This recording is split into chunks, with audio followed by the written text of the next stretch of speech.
आवाहयामि स्थापयामि ध्यायामि गन्धाकृतं पुष्पान् धूपं दीपं नैवेद्यं समर्पयामि ततो नमस्कारं करोमि। ॐ स्तुता मया वरदा वेदमाता प्रचोदयन्तां पावमानि द्विजानाम् आयु प्राणं प्रजां पशुं कीर्तिं द्रविणं ब्रह्मवर्चसं मह्यं दत्त्वा व्रजत ब्रह्मलोकम्। आनो ॐ तं नो अग्ने वरुणस्य विद्वानो देवास हेतो अवयासि शेषा यजेष्ठो वहिन्तमहसो सुचानु विश्वाद्विषागमसि प्रममुभ्यस्मत। ॐ अग्ने नमः आवाहयामि स्थापयामि ध्यायामि गन्धाक्षतं पुष्पाणि धूपं दीपं नैवेद्यं समर्पयामि। वायो अस्मिन् सवने मातयस्व यूयं पात स्वस्तभिः। ॐ वायवे नमः वाहयामि स्थापयामि ध्यायामि। अब तदा शास्त्रे यजमानो हविर्भे अहेतमानो वरुणेह बोधिरुषात्मं समान आयुः प्रमोषि। ॐ वरुणाय नमः। आवाहयामि स्थापयामि गन्धाक्षतं पुष्पाणि धूपं दीपं नैवेद्यं समर्पयामि। अब मुख्य वेदी आकाश तत्व का पूजन सर्वतोभद्र मंडल पर जो बनाया गया है, मुख्य शक्ति कलश का पूजन करेंगे। हमारे मुख्य यजमान साधन सामग्री हाथ में ले लें, आकाश तत्व का आवाहन करें। ओम यावामकसा मधुमत्सुनाशो नितावती यज्ञं तथा यज्ञं मिमीक्षतम् उपयाम गृहीतो वत्सश्रेभ्याम त्वयसते योनिर्माद्भिभ्याम त्वा। ओम आकाशाय नमः। आवाहयामि स्थापयामि ध्यायामि गन्धाक्षतं पुष्पाणि धूपं दीपं नैवेद्यं समर्पयामि। सर्वतोभद्र पूजन के लिए गन्धाक्षतं पुष्पाणि धूपं दीपं नैवेद्यं समर्पयामि। आयुष्मान कोण की तरफ से पीले रंग पर चढ़ा दें। उसके बाद तपस्या करना हो गौरी माता, धर्म मानव जीवन का मेरा होया स्वीकार करो, जन कल्याण करो। महायज्ञ मेरा होया स्वीकार करो, जन कल्याण करो।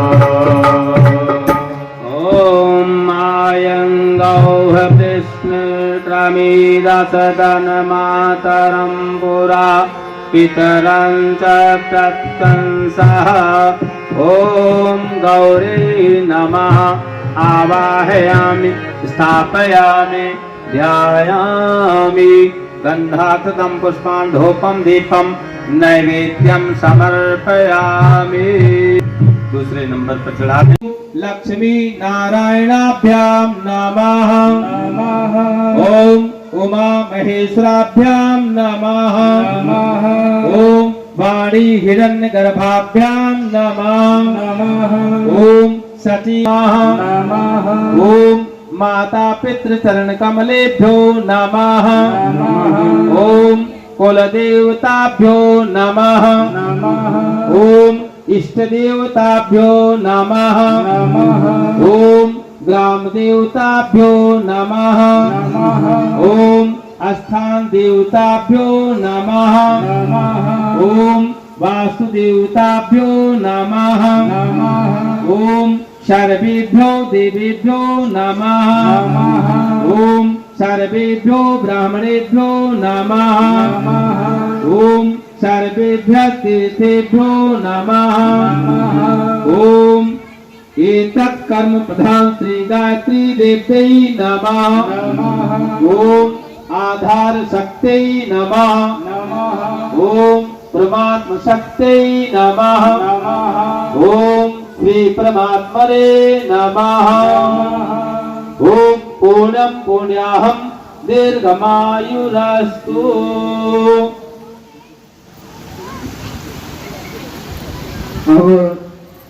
षोडशोपचार पूजनम।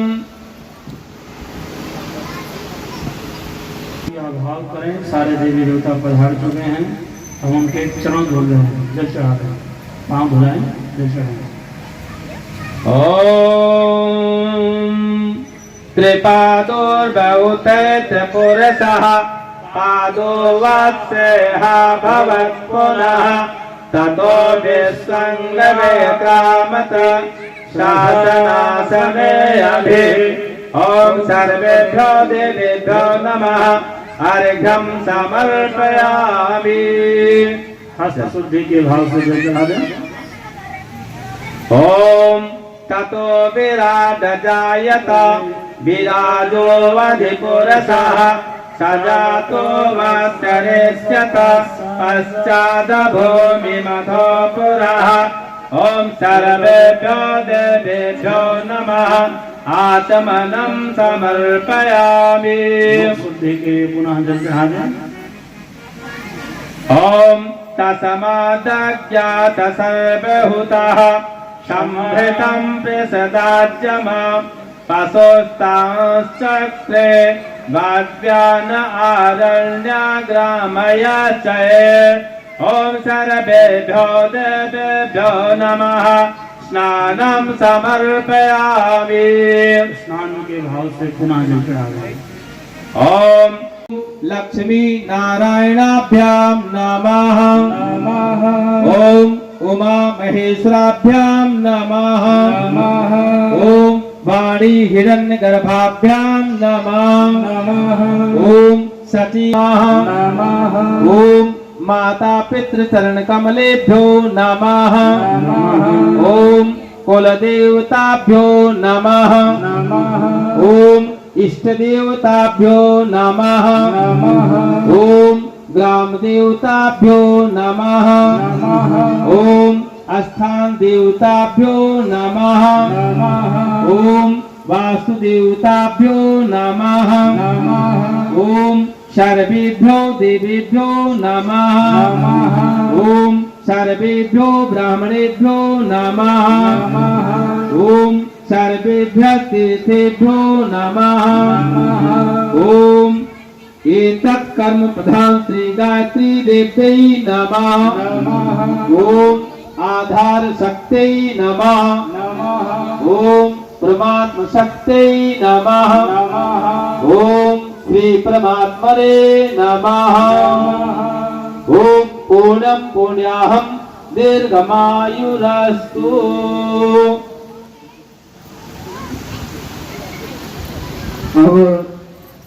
षोडशोपचार पूजनम। भाव करें। सारे देवी देवता पधार चुके हैं, हम उनके चरण धुल रहे हैं, जल चढ़ा रहे हैं, पाँव धुलाएं, जल चढ़ाएं। ॐ त्रिपादोर्बहुतैत्रपुरसः पादो वत्सः भवत् पुनः ततो विश्वङ्गवे कामत शासनासने अभि। ॐ सर्वेभ्यो देवेभ्यो नमः अर्घ्यं समर्पयामि। हस्त शुद्धि के भाव से जल चढ़ा दें।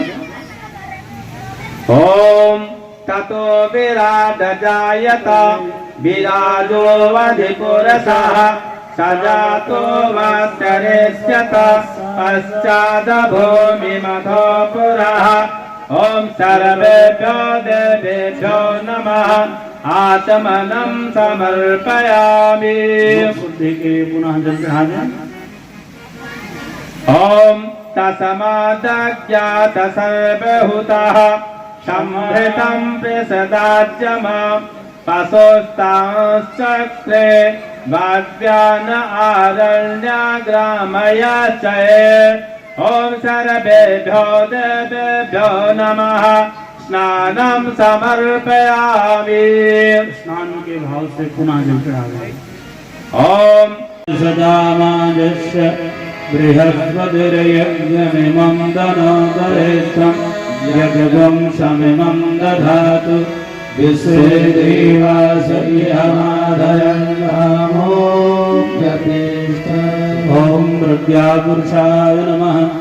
आवाहयामि स्थापयामि ध्यायामि गन्धाच्युतं पुष्पाणि धूपं दीपं नैवेद्यं समर्पयामि। भावपूर्वक गोमन पर विराजमान परम पूज्य गुरुदेव परम नमनीय माता जी आदि सत्य परा प्रज्ञा मां गायत्री विश्व ब्रह्मांड की प्रतीक कलश भगवान वाह पावन प्रज्ञा प्राण भगवान को भावपूर्वक नमन करें, प्रणाम करें। अब व्यासपीठ में विराजमान और जिनके माध्यम से पावन प्रज्ञा पुराण कथा का पावन प्रसंग प्रवाह यहाँ चलेंगे, उनका भावरा वंदन अभिनंदन। इस साधु और संतों की परंपरा रही है, चैरवेद रुकेंगे नहीं, चलते रहेंगे। हमारे मिशन के जो समयदानी कार्यकर्ता है, समर्पित कार्यकर्ता है, जीवनदानी कार्यकर्ता है, वो अपनी घर गृहस्थी तो पालते हैं लेकिन निरंतर चलते रहे, गुरु कार्य के लिए निरंतर चलते रहते हैं। 24 घंटे में से जो भगवान ने हमको समय दिया है वो अधिकांश समय भगवान के काम में लगाते हैं और कम से कम समय अपने परिवार के और अपने व्यक्तिगत काम में लगाते हैं। ऐसे हमारे टोली नायक मंच पर विराजमान, व्यासपीठ पर विराजमान श्री सरजू प्रसाद वानप्रस्थी जी का हम स्वागत वंदन करेंगे। आदरणीय पीपी सिंह जी भाई साहब कानपुर से पधारे हैं। पीपी सिंह जी भाई साहब शीघ्रता के साथ ऊपर पहुंचेंगे। माल्याएं वहाँ ऊपर उपलब्ध हैं। बेटियां बच्चियां माला लेके तैयार हो जाएंगी, तिलक करेंगी बच्चियां, है ना। ओम चंदनश्महत पुण्यम पवित्रम पापनाशनम आपदामर्ते नित्यम लक्ष्मी तिष्ठति। अब टोली का स्वागत करिए बेटे, जाइए आप लोग। हमारे सहायक टोली नायक श्री पंडित रामचंद्र रोहित जी, आप अयोध्या पावन नगरी से पधारे हैं। आप 1995 से समयदानी है, जो कर्मकांड अभी करा रहे थे आदरणीय भाई साहब, उनके माध्यम से उनका स्वागत। ओम स्वस्ति नः इंद्रो वृद्धश्रवाः स्वस्ति नः पूषा विश्ववेदाः स्वस्ति नस्तारक्षो वरिष्ठनेमि स्वस्ति नो बृहस्पतिर्दधातु। संगीतकार दिनेश कुमार वर्मा जी, आप भगवान बुद्ध की नगरी श्रावस्ती से आए हैं, जहां अपने भगवान बुद्ध ने कई वर्षों तक अपने श्रीमुख से धर्म का ज्ञान का प्रचार किया। तो आपका स्वागत तिलक और माल्यार्पण से। आर्गन पर हैं हमारे अम्बीश कुमार सिंह जी, 2006 से मिशन के समर्पित कार्यकर्ता हैं। आप सीतामढ़ी तांबोर से पधारे। और तबला वादक हैं धर्मेंद्र कुमार प्रजापति जी, आप भी अयोध्या नगरी से हैं और आप 2010 से मिशन के समयदानी समर्पित कार्यकर्ता। बहनों भाइयों, एक बात समझ में आती है कि कई लोग कहते हैं हमने गुरुदेव का दर्शन किया, गुरुदेव से दीक्षा ली, गुरुदेव हमको मिले तब हम जुड़े। और गुरुदेव के जाने के बाद, उस समय तो कुछ ही लोग जुड़े थे, लेकिन गुरुदेव के जाने के बाद ये संख्या लाखों में, हजार करोड़ों में फैलती हुई चली गई। कोई 2010 में है, कोई 2006 में है, कोई 2095 में है। गुरुदेव के जाने, गुरुदेव ने अपने आप को 2084-86 के बीच में कई इस धरती के अणु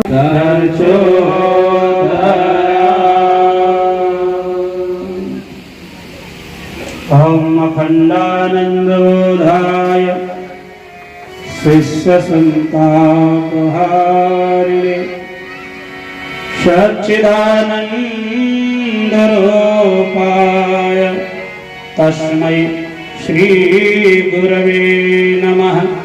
तस्मै श्री गुरवे नमः। बोले सद्गुरुदेव भगवान की जय। पावन प्रज्ञा पुराण भगवान की जय। गुरु सत्ता की वंदना यहाँ से की जाएगी। जिन भाई बहनों से मन पड़ेगा साथ साथ ताली बजाकर दोहराने की कृपा करेंगे। गुरे पद अधोमा परागा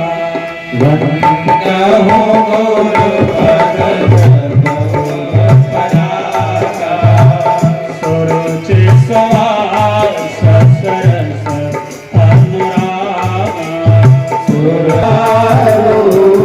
समन सकल भवन रुद्र परिवार समन सकल भवन रुद्र परिवार मंदिर ज्योति गोर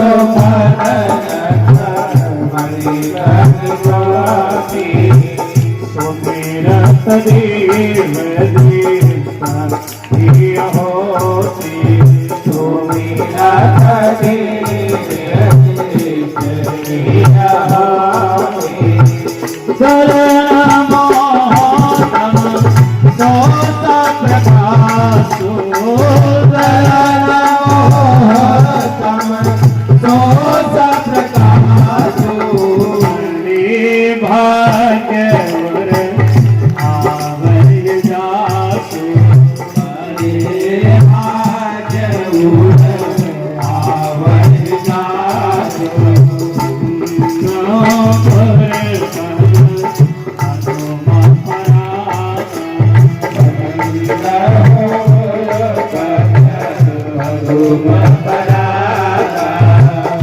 सुरुच सुवास सरस अनुरागा सुरुच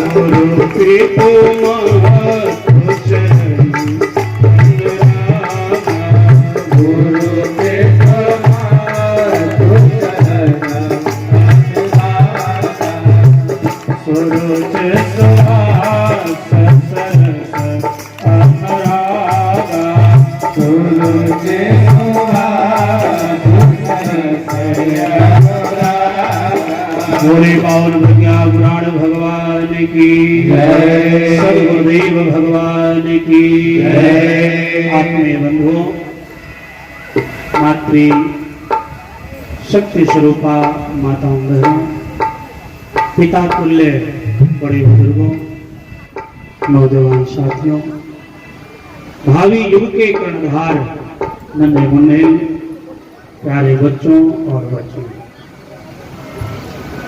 परमात्मा की बनाई हुई दुनिया ये बड़ी अद्भुत है, बड़ी सुंदर है, बड़ी विशाल है। तो परमात्मा ने इस सृष्टि में बनाए, जिसको समझना हम सभी के वश की बात नहीं है।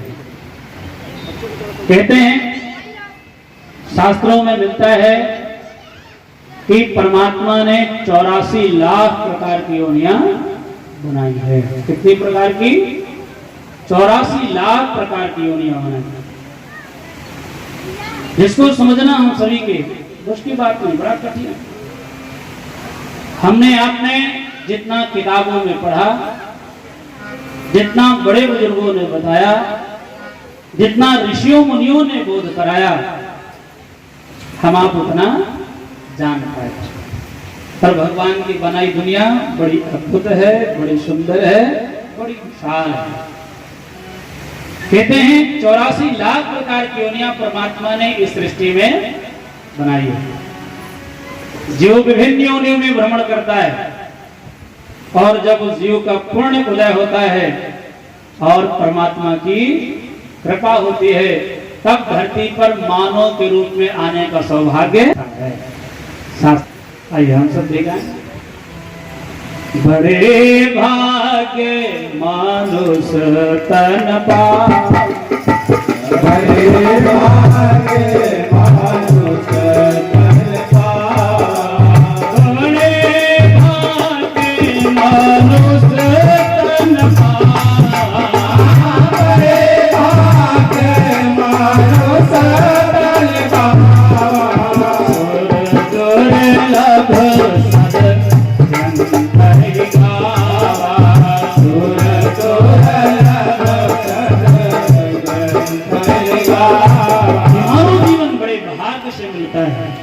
जिसको पाने के लिए देवी देवता भी तरसते हैं कि काश हमको भी मानव के रूप में धरती पर जन्म लेने का मौका मिल जाता।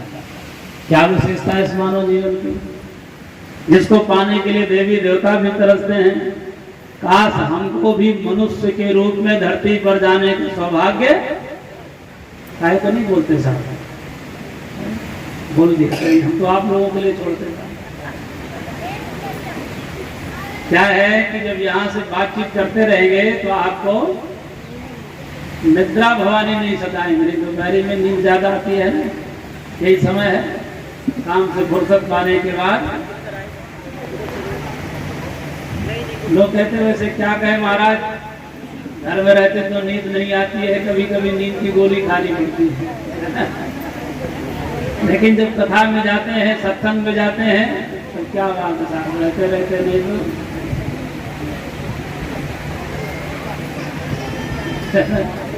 निद्रा भवानी सुताते हैं। इसलिए जो पूछा जाए उसको बोल दिया करें, अच्छा रहेगा। हमसे बातचीत करते रहेंगे तो बहनों से बातचीत आपस में नहीं होगी। नहीं, बहुत लोग जब आते हैं तो बहुत दिन बाद जब मिलते हैं, अरे बहन जी तू तो आज बहुत दिन बाद दिखी, कहाँ थी, आगे तुम्हारी घोड़िया क्या कर रही है? तो आपस में हाल चाल लेने लगती है, फिर कथा क्या हो रही है कोई मतलब नहीं रहता साथ, है ना। इसलिए जो कुछ पूछा जाए उसको बोल जरूर दिया करें, ठीक। बोल की जय। तो निवेदन क्या कर रहे थे, हैं?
निवेदन करते हैं कि मनुष्य जन्म बड़े भाग्य से मिलता है।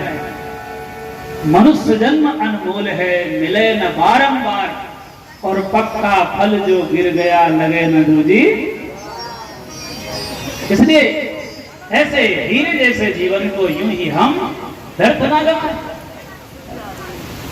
हीरे जैसे जीवन को कोयले के भाव न बेच दें। कहीं ऐसा तो नहीं कर रहे, विचार करने का भाई बहनों। एक बार का प्रसंग आता है, आप सभी ने सुना होगा। विदुषी वेद मूर्ति तपोनिष्ठित पंडित श्री राम शर्मा आचार्य जी की लेखनी चलती है।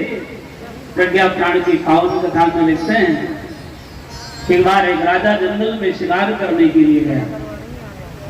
कहते शिकार करते करते वो लंबी दूर निकल गया जंगल में। तब तक अचानक घनघोर घटा छाई, बादलों में गड़गड़ाहट हुई, चारों तरफ जंगल में अंधेरा छा गया। एक तो वैसे ही जंगलों में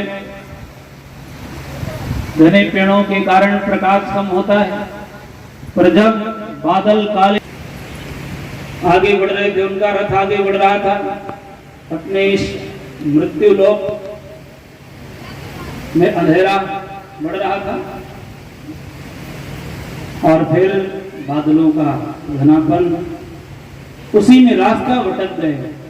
सोचे अब क्या करें, जंगल में घूमते रह गए। काफी समय बीत गया, घंटों उसी में टहलते रहे, पर रास्ता नहीं सूझ पड़ा। अब तो जरा जीवन खतरे में है। तब तक एक छोटी सी किरण दिखाई पड़ी। एक छोटी सी किरण जब दिखाई पड़ी, उसी किरण के सहारे वे आगे बढ़ने लगे। बढ़ते बढ़ते जब काफी दूर निकलते हैं तो देखते क्या है, एक झोपड़ी है। उस झोपड़ी के अंदर एक छोटा सा दीपक जल रहा है। उसी दीपक की ज्योति के किरण के सहारे वहां वे राजा पहुंचते हैं। भाई और बहनों, जब जीवन में किरण दिख जाए तो मुझे उसका सहारा ले लेना चाहिए। कौन सी किरण? ज्ञान की किरण। जब हम थोड़ा सा प्रयास करेंगे, टटोलेंगे, तो हमारे ज्ञान के चक्षु खुलेंगे और जो जीवन आज अंधकार में है वो प्रकाश की ओर आगे बढ़ेगा।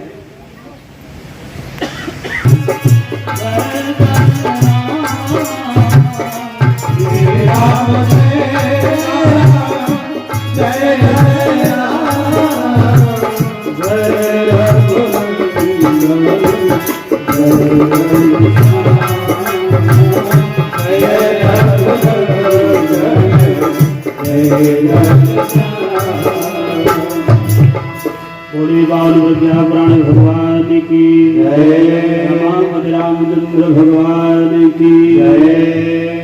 तो राजन किरण के सहारे उस कुटी के पास पहुंचे, उन्होंने कुंडी खटखटाई, अंदर से एक व्यक्ति निकला। वनवासी जो जंगल में रहता था, वन में निवास करता था, उसने देखा अरे हमारे राजन, आओ भाग के हमारे के राजन पधारे। उसने बैठने के लिए सुंदर सा आसन दिया, जो भी वहां उसके पास उपलब्ध था। राजा की हवा भगत थी, उनके कपड़े भी गीले हो गए थे, कपड़ों को बदलाया, उनके खाने पीने के लिए कुछ व्यवस्था की, विश्राम की व्यवस्था की। राजन उसने विश्राम किए, भोर हुआ, सुबह हुआ, भगवान सविता देवता का प्रकाश फैला। अब राजन पूजा उपासना से निवृत्त होकर के जब चलने को हुए, राजा ने सोचा इस वनवासी ने मेरी बड़ी सेवा की है, मेरी बड़ी आवा भगत की है, हम तो इसके ऋणी हो गए, इसको हमें कुछ उपहार देना चाहिए, कुछ भेंट करना चाहिए। तो राजा ने उसकी पारिवारिक स्थिति जानना चाहा।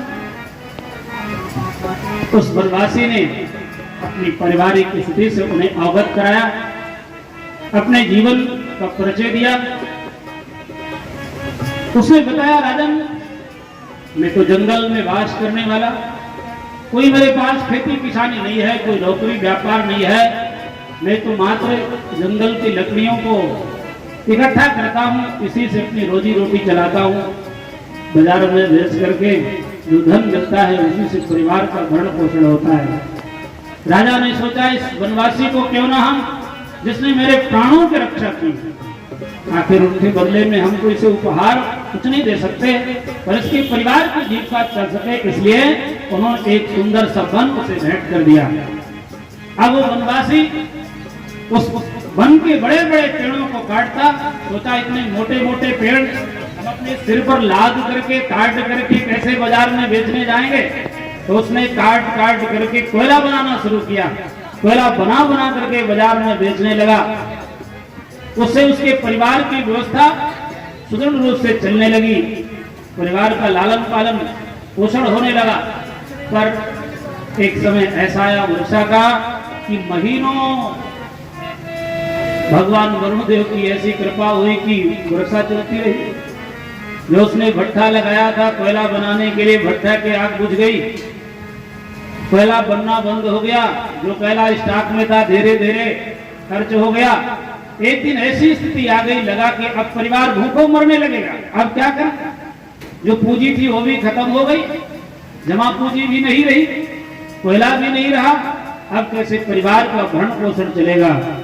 वो बहुत चिंतित हुआ। और उसके मन में एक दिन विचार आया, कोयला नहीं तो क्या, क्यों ना हम चले कुछ लकड़ियां काट करके बाजार में चले बेच आएं। खाने भर के लिए कुछ नहीं मिल पाएगा तो कम से कम जलपान की व्यवस्था तो बन पड़ेगी, बच्चों को पेट में गमछा बांध करके तो नहीं सोना पड़ेगा साहब, कम से कम कुछ व्यवस्था बनेगी। ये सोच करके वनवासी ने जंगल से लकड़ी काटी, अपने सिर पर गट्ठर बना करके रखा, बाजार में बेचने के लिए पहुंचा। पहले जहां उसका परिचय था वही गया, उस व्यवसायी ने कहा मैं तो कोयला का व्यवसायी, मैं आपकी लकड़ी क्या करूंगा, इस लकड़ी की मेरे पास कोई आवश्यकता नहीं है, ना इसका कोई मेरे पास व्यवसाय है, मैं तो कोयला का व्यवसायी, कोयला हो तो मेरे पास लेकर के आओ। उसने कहा कोयला तो मेरा खत्म हो गया, तो किस कहीं और देखना। वो वनवासी बाजार में भटकता रहा, लेकिन उस लकड़ी को खरीदने के लिए आज कोई तैयार नहीं, निराश हो गया, वापस लौटने लगा। तब तक एक दुकानदार की उस पर दृष्टि पड़ी, दुकानदार ने उसे आवाज लगाई, भैया लकड़ी ये बेचने के लिए लाए हो क्या? मैं देख रहा हूँ आप चक्कर लगा रहे हो। उसने कहा हाँ भैया मैं तो बेचने के लिए लेकर गया। तब उस व्यवसायी ने कहा भैया फिर हमको इसमें से लकड़ी दे दो ना। ले जाकर के गट्ठर उसकी दुकान के सामने रख दिया। सोचा सुबह से लेकर के मैं टहल रहा था, चलो भार हल्का हुआ, सिर का भार हल्का हुआ, उसने रख दिया।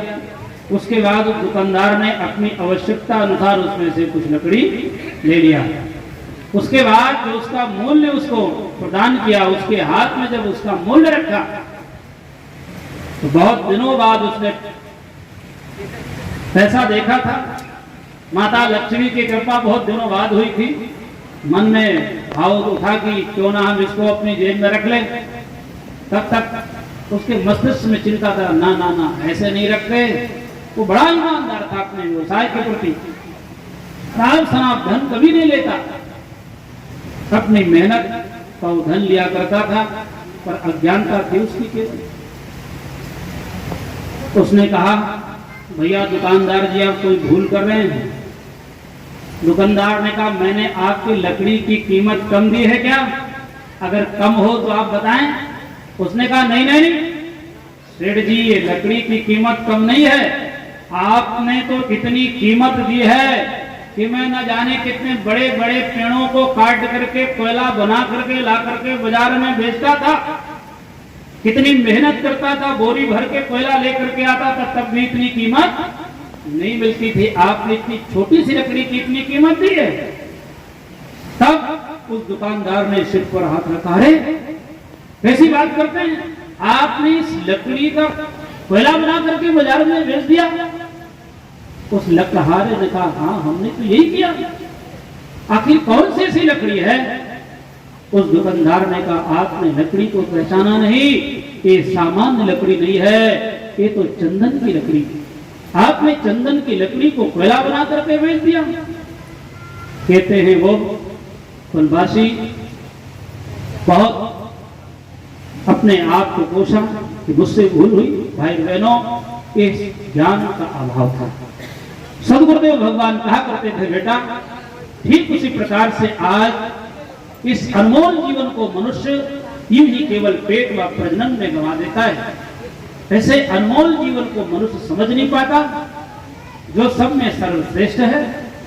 परमात्मा ने 84 लाख प्रकार की योनियां बनाई, लेकिन उसमें सर्वश्रेष्ठ योनि यदि किसी को परमात्मा ने प्रदान किया है तो मानव को प्रदान किया है।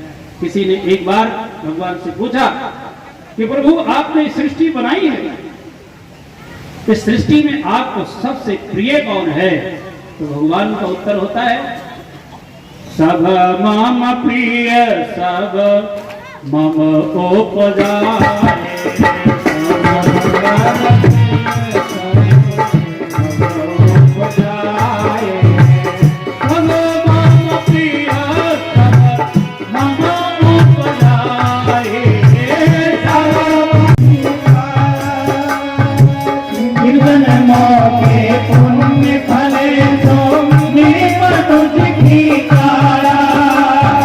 इस काया में हमने तुमने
चरित्र आचरण में परिवर्तन लाओ। श्रेष्ठ शक्तियाँ सुप्त है अंदर, उनको भी बचाओ। श्रेष्ठ शक्तियाँ सुप्त है अंदर, उनको भी बचाओ।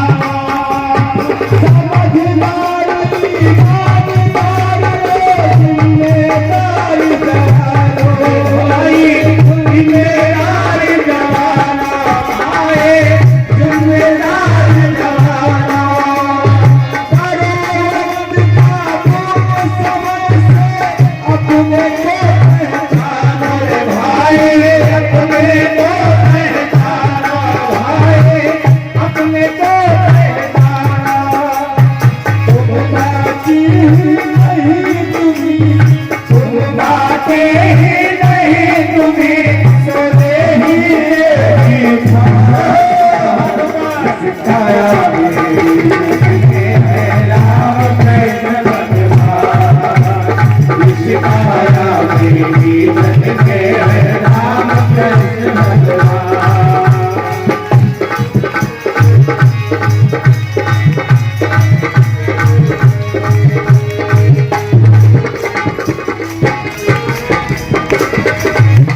मजा आता, पूरी दुनिया तुमको नाचती दिखाई पड़ेगी। नहीं साहब हम तो दारू नहीं पीते। अरे पैसा ना रो जो नशा ना करे। ऐसे ऐसी उपमा देने लगेंगे, ऐसे ऐसे आपको ज्ञान की बातें बताने लगेंगे जिससे आप व्यसन में पड़ करके मानव जीवन ही क्या। पर भाई और बहनों, जब इन विकारों से परमात्मा को, इस मनुष्य को निकालना होता है, कौन जानता हनुमान को वानर ही कहलाते हैं। भगोड़े सुग्रीव की गुलामी करने वाले को, हनुमान जी को कौन जानता। लेकिन जब भगवान की उनके ऊपर कृपा हुई तो आज क्या हो गया साहब। भगवान से ज्यादा भक्त के मंदिर है कि नहीं, है कि नहीं। अयोध्या जी लोग आते हैं हमारे यहाँ, लेकिन लोग ज्यादातर हनुमानगढ़ी के दर्शन करते, रामलला के दर्शन पहले हनुमानगढ़ी पर लड्डू चढ़ता था। कितने लोग यहाँ से अयोध्या जी पहुंचे। पूरी पौर सुध हनुमान की आप सबके लिए निमंत्रण लेकर के आए। बढ़िया दिव्य रामलला के दरबार सज रहे हैं, दिव्य व्यवस्था बन गई है। जब कभी मौका लगे आना, अपना वहीं अंतरराष्ट्रीय शक्तिपीठ कनक भवन के ठीक सामने बन रहा है, बड़े विस्तार से बन रहा है। 200-250 आदमी हमेशा रह सके, उनके रहने भोजन की व्यवस्था दिव्य बड़ी उत्तम हो रही है। जब कभी मौका लगे आना। 24 में तो उद्घाटन होने चल रहा है। भगवान अपने यथास्थान पर विराजेंगे। अभी तो बढ़िया दिव्य चंदन के मंदिर में है, और अपने स्थान पर विराजेंगे। आप सबके लिए आमंत्रण है। तो भाई और बहनों, जब अपने अंदर वाले को उन्होंने जगाया और भगवान की कृपा हो गई तो जीवन धन्य हो गया। आज भगवान राम के मंदिर कम मिलेंगे, पर हनुमान जी के अधिक मिलेंगे। वैसे ही अपने अंदर की सोई हुई शक्ति को जागृत कर लेता है तो जीवन सार्थक होता है। भाई और बहनों, परमात्मा को जब अपने इन बच्चों को भटकते देखता है और विकारों से निकालना होता है तो भगवान की इस मनुष्य के ऊपर विशेष कृपा होती है। वो अपनी विशेष कृपा करता है। विशेष कृपा करता तो फिर क्या होता है, तब हमें सत्संग की प्राप्ति होती है। बड़े भाग्य पाई सत्संग, बड़े भाग्य पाई सत्संग, बड़े भाग्य पाई सत्संग, बड़े भाग्य पाई सत्संग, विनय प्रयास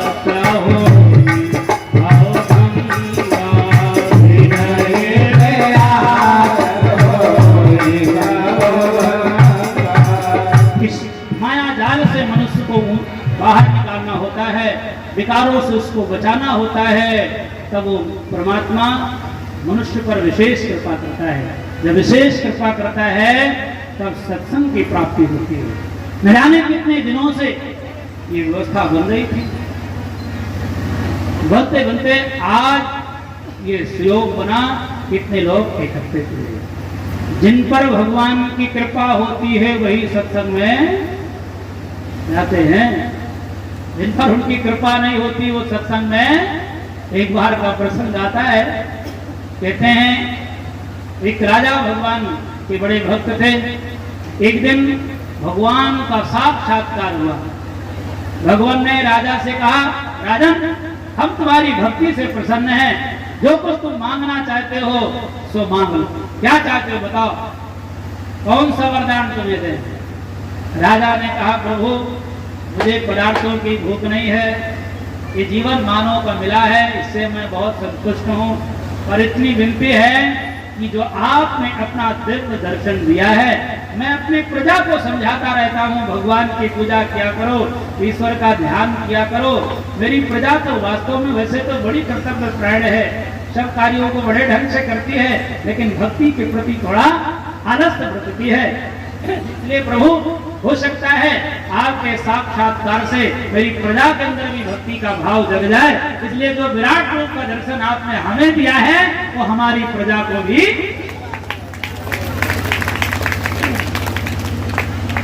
प्रभु ने कहा, राजन ये तो तुमने बड़ा कठिन वरदान मांगा है, ये बड़ा कठिन होगा, तुम्हारी प्रजा को मैं दर्शन ऐसे नहीं दे सकता, ये बड़ा कठिन होगा। प्रभु ने कहा कि राजन कुछ और मांग लो। राजा ने कहा, प्रभु मुझे और कुछ नहीं चाहिए, यदि वरदान देना चाहते हैं तो बस मेरी प्रजा को आप अपना इसी रूप का दर्शन दें।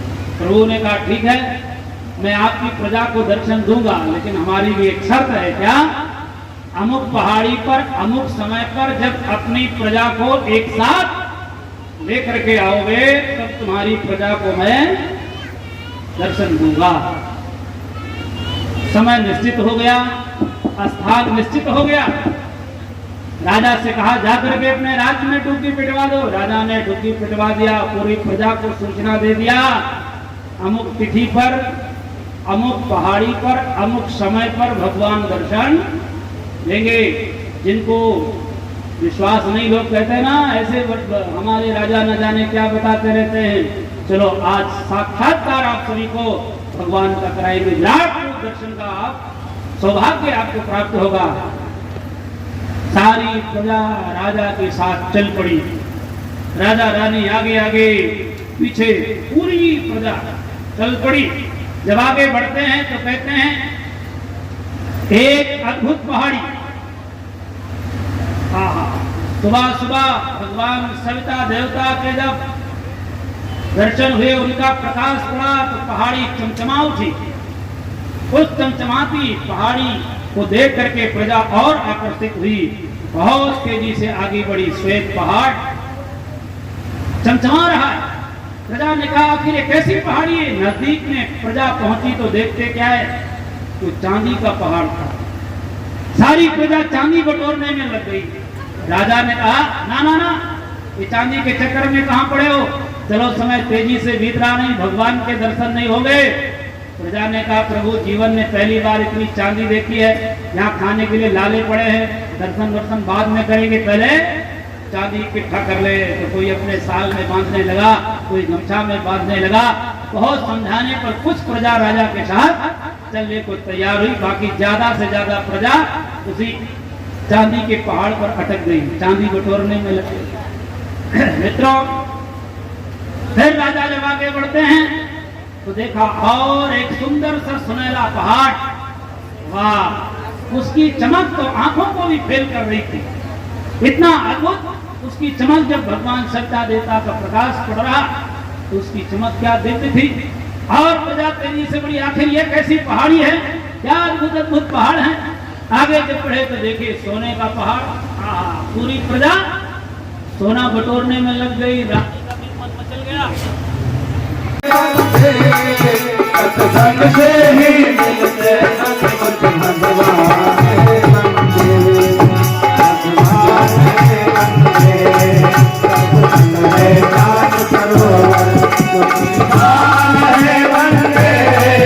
सत्संग से ही मिलते सचमुच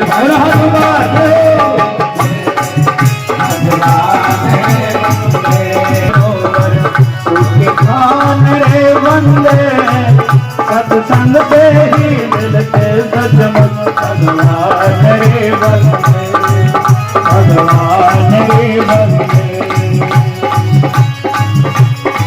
अगली लाइन कितनी अद्भुत है। सत्संग ही बाबा काशी है, सत्संग कैलाश है, सत्संग कैलाश है। सत्संग ही बाबा काशी, सत्संग कैलाश है, सत्संग कैलाश है। सत्संग के मन में ही प्रभु जी का वास है, प्रभु जी का वास है। सत्संग के मन ही प्रभु जी का वास है, प्रभु जी का वास है। सत्संग सुरीली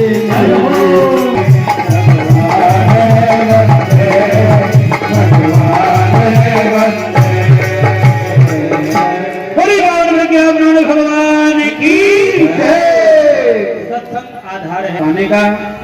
सत्संग होना चाहिए, कैसे होना चाहिए, किन किन ने कब कब सत्संग ने क्या क्या लाभ प्राप्त हुआ, फिर कभी मौका लगेगा तो इन बिंदुओं पर चर्चा करेंगे, क्योंकि आज घड़ी विराम को कह रही है। अब बात आती है सत्संग का माध्यम क्या है। भाई बहनों, सत्संग का सबसे सरल माध्यम है भगवान की कथाएं।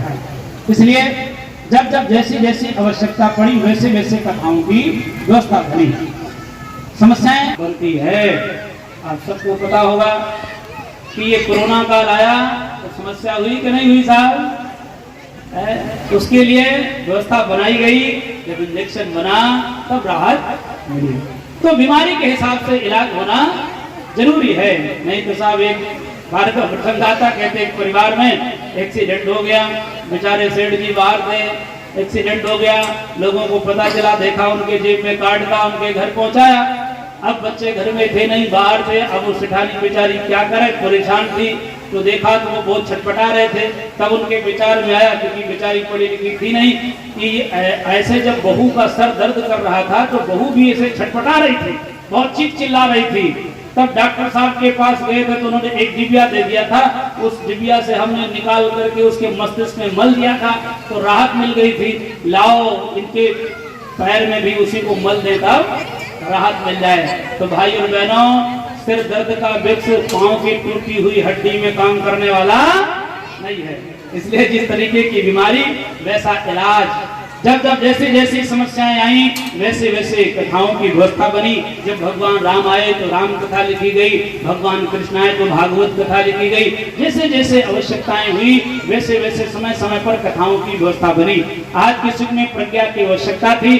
स्वयं ऋषि वेद मूर्ति तपोनिष्ठ पंडित श्री राम शर्मा आचार्य ने इस युग की समस्या के समाधान के लिए ये है इस युग का 19वां प्राण पावन प्रज्ञा प्राण तथा 4 खंडों में मानव में देवत्व के उदय व धरती पर स्वर्ग के अवतरण के लिए लिखी। भाई और बहनों, आज बहुत लोग प्रश्न करते हैं कितनी सारी कथाएं हैं उसके बाद भी प्रज्ञा प्राण क्यों आ गई। तो भाई और बहनों, इसका तात्पर्य यही है कि आज संपूर्ण मानव जाति की प्रज्ञा सो गई। जब संपूर्ण मानव जाति की प्रज्ञा सो गई तो उस प्रज्ञा को जागृत करने के ऋषि वेद मूर्ति तपोनिष्ठ पंडित श्री राम शर्मा आचार्य ने एक प्रज्ञा पुराण की पावन कथा की रचना की है। जब जब जैसी जैसी आवश्यकताएं होती रही वैसी वैसी कथाओं की व्यवस्था बनती गई। इसलिए आज की इस पावन कथा का यही परिणाम करते हैं कि श्रीमद प्रज्ञा पुराणे ब्रह्म विद्या आत्मविद्या दर्शन साधना प्रगतिकरण मानव जीवन धर्म सत्संग की नाम प्रथमो अध्याय।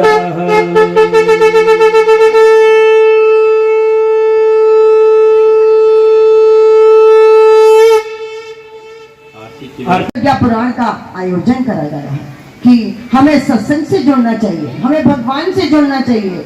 हमको जो है अपने जीवन के निर्माण के लिए ऐसे ऐसे सूत्र, जैसे भैया ने बताया है कि जल का हमें बचाव करना चाहिए, हमको वृक्षारोपण करना चाहिए ऑक्सीजन के लिए, और विवेक यानी प्रज्ञा हमारी जागृत हो जाए उसके लिए सत्संग, स्वाध्याय, उपासना, साधना, और लेकिन इसके लिए सद्गुरु की आवश्यकता है। तो हमारे गुरुदेव के द्वारा लिखी हुई प्रज्ञा पुराण आज आपने सुनी। कल का समय भी यही रहेगा कि आप सभी लोग 1 बजे यहाँ कथा में उपस्थित हो जाए। टोली आ चुकी है। आज पूजन में थोड़ा विलंब हुआ क्योंकि आज देव पूजन था। बिना देव पूजन के आह्वान के हमारे अंदर देवत्व का उदय नहीं होगा। देवत्व का उदय का मतलब होता है हमारे अंदर देने की भावना आ जाए।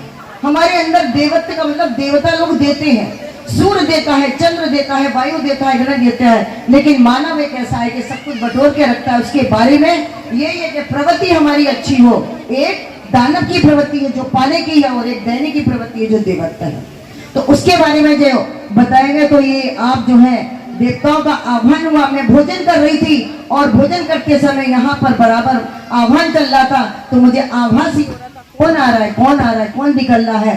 तो हकीकत में देवता लोग यहाँ विराजमान हो गए, इसलिए विलंब हुआ। कल से कथा जो है 1 बजे से प्रारंभ हो जाएगी। अब आप लोग जो है आरती करके भोजन प्रसादी लेकर और कल समय से अवश्य जो है यहाँ पधारने का कष्ट करें। दोपहर 1 बजे हमारे बच्चों के द्वारा शुरू हो रहा है। सभी लोग खड़े हो जाएं, बारी बारी से भी आरती करते, लेकिन भीड़ नहीं। गायत्री परिवार एक अनुशासन का परिवार है, हमें अनुशासन बनाए रखना है, ठीक है।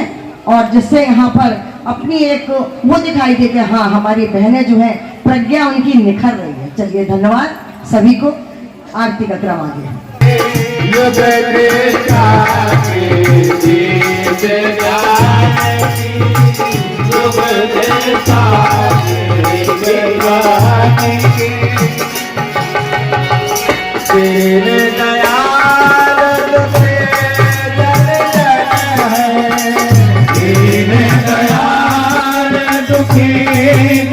जन हमको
अपने स्थान पर एक परिक्रमा कर लें।